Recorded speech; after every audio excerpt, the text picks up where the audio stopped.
do a lot if we really feeling you. It's the ones we don't like. We make them do it all. So you ain't like your husband?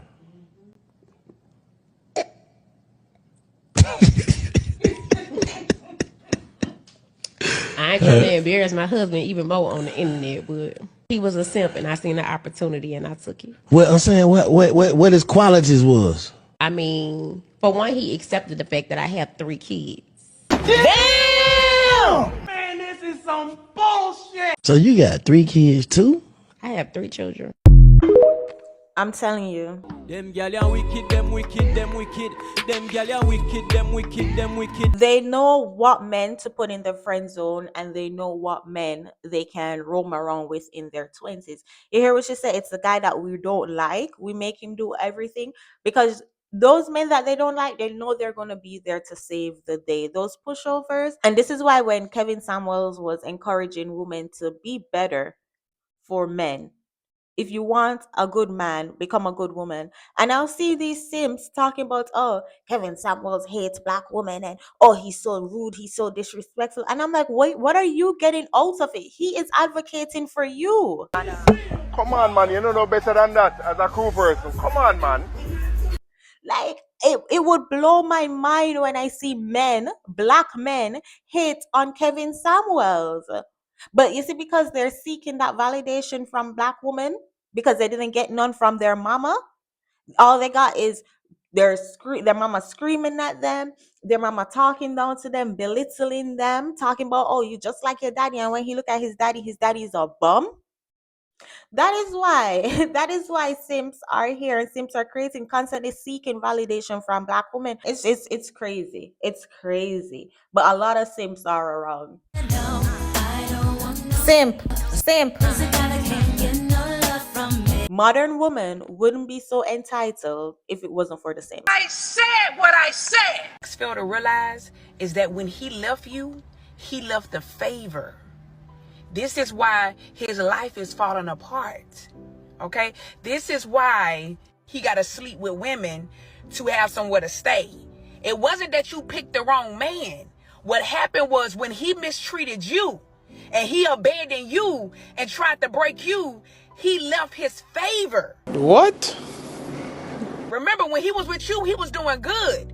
He was glowing. Yeah. What? Is she stupid? Because you were his meal ticket. You were providing a couch to sleep on, and now he left you. Can you imagine how difficult a woman have to be if she's doing all of these things for a man and he still leave her?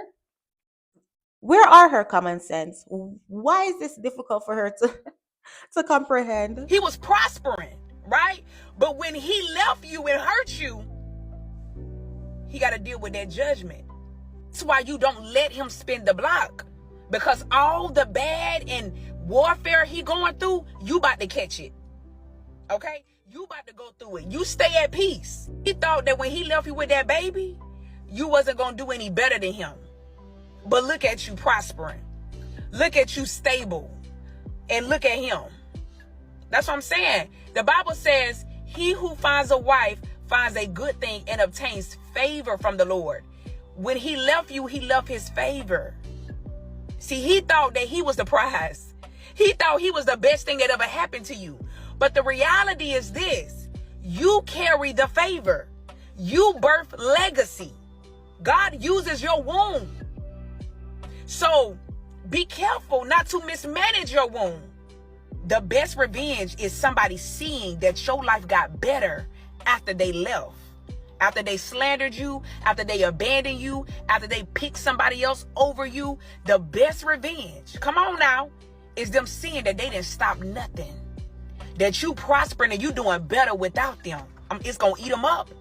I'm telling you, it's going to eat them up. So continue to prosper and go no contact.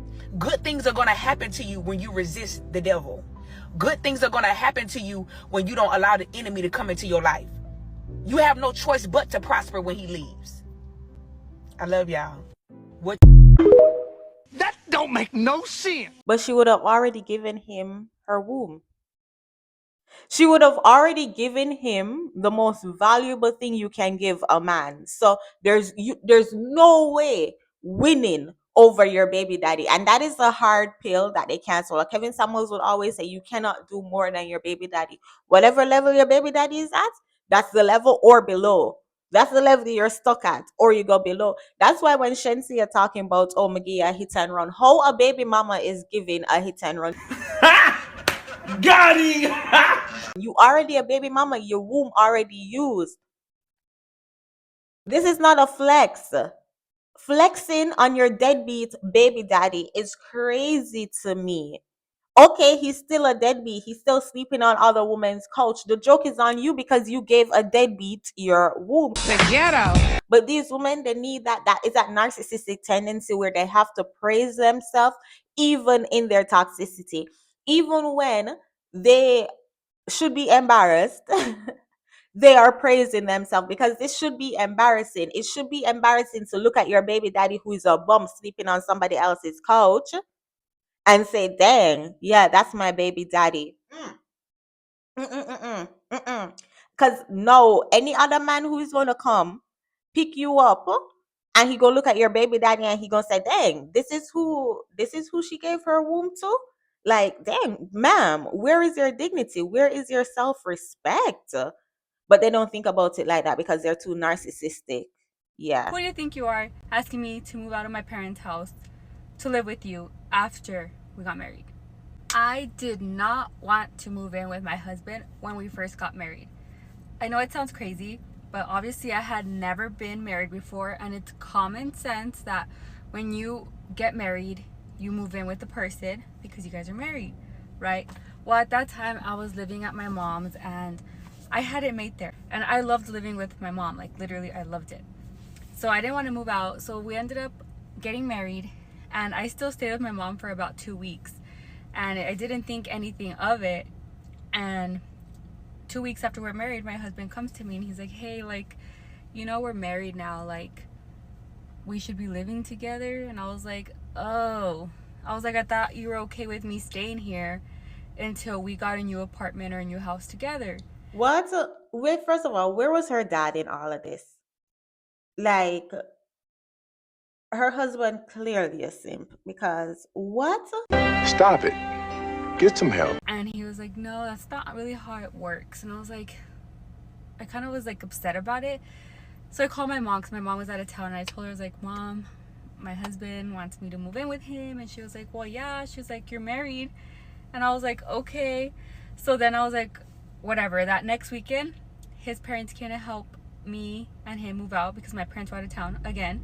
So they helped me move out, and I didn't have that many things. So I moved out within 1 day. And I remember feeling homesick for a while until I got normal, like until I got used to like living with my husband. But I think back to it and I'm like, oh my gosh, like I was so, I don't want to say so young because it was only 3 years ago, but my mindset was just completely different. And now that I'm married, we've been married, I'm like, oh my gosh, like I feel it feels normal now and it just feels right. But I just thought that was funny because I did not want to move out with my mom's. I did not want to live with him. Lord of his mercy. First of all, why is she even telling this story? Like, you see, this is the thing. They come to TikTok with every little thing. They tell any little story to TikTok. It's like, why are we telling this story right now? I don't know what man needs to hear this today, but you do not owe your ex-wife shit. Shit, you don't even owe any of your exes any bullshit. Let me explain. There are women out here that will file for divorce with the expectation that their ex-husbands are always going to be there for them, either emotionally, financially, or whatever the case is. They want their ex-husbands to be the fallback guy. They want their ex-husbands to be the one that they call when they're having a rough day or they're in a fight with their new boyfriend. You have to understand that that's why it's so easy for some of these women to get divorced, is because they automatically think that you as an ex-husband or an ex-partner is always going to be there, especially if you have kids involved. You can absolutely be there 1,000% for your children without ever having to be attached to your ex-wife. And I say this because this is why there's so many bitter baby moms out there. It's because they cannot comprehend their ex moving on from them. They want them to be swooning over them. They want them to be pining over them. They want them to be obsessed with them while they go out, fuck as many dudes as possible, have situationships, do all of this bullshit, and basically have an open relationship with the ex-husband while she gets to move on and you're still sitting behind and still being emotionally attached, hoping that y'all get back together. Stop doing that to yourself. You don't owe your ex-wife shit. You can take care of your kids without ever doing anything more than that. Okay, bye. Yes, definitely. And even going back to the first clip, this is why they hook up with simps. I said what I said. This is why they marry the simps. After they roam the streets, hop from cocky to cocky, collect the bodies, collect the long titties, now they want a simp because a simp is always going to be there to save them. There's nothing wrong with helping out your kids. If your kids live in the household and you know something need fixing in the household and your kids are going to get affected, okay. But this is why the kid's supposed to be with the dad. If the mom isn't stable enough and every minute she's going to need the ex-husband to come over and fix this, fix that, why not just let the kids live with the dad? But hey, that's a story for a whole different time. This is what you call a stand-up man. His ex-wife took everything from him, and he still went and helped her, even though she got a new man. That's what I call real. But how do y'all feel? After y'all ain't even together, he still came and got your car out. Oh my God, like that's what he's supposed to do. But y'all ain't even together though, and he still helped you. That's what he's supposed to do. That's what he supposed to do? Yes. J baby, What's up, man? you done came to save the car, man, and she ain't even with you no more. Oh, it's all right, man. You a good guy, man. Like, we all here together, man. She got a whole new man. You still helped out, man. That's a good guy right there. That's what you call a good ex right there, man.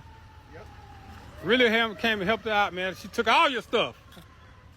Hey, Left the football player, man. The man played for the Falcons and the Chiefs. And she came and saved you, man. I mean, you came to save her. That's a good dude, man. Got your homeboys with you and stuff, man. I'm right where I need to be at. That's a good guy, man. That's a good guy right there. Passion, you gonna thank him? No. Oh, shit, she said no. Whoa. Well, damn. Man, this is some bullshit. But y'all, it is your girl Chantel. Leave your thoughts in the comment section because all of this right here is just a whole entire ghetto. The ghetto. But we're gonna continue to call it out and expose how wicked these women are. Them gal ya wicked, them wicked, them wicked. Them gal ya wicked, them wicked, them wicked. And this is why I say men. Get to the chopper! But y'all go check out this video next. Another bitter broad upset that men are refusing to pick her up on her long titties. I'll see y'all in the next video. Take care.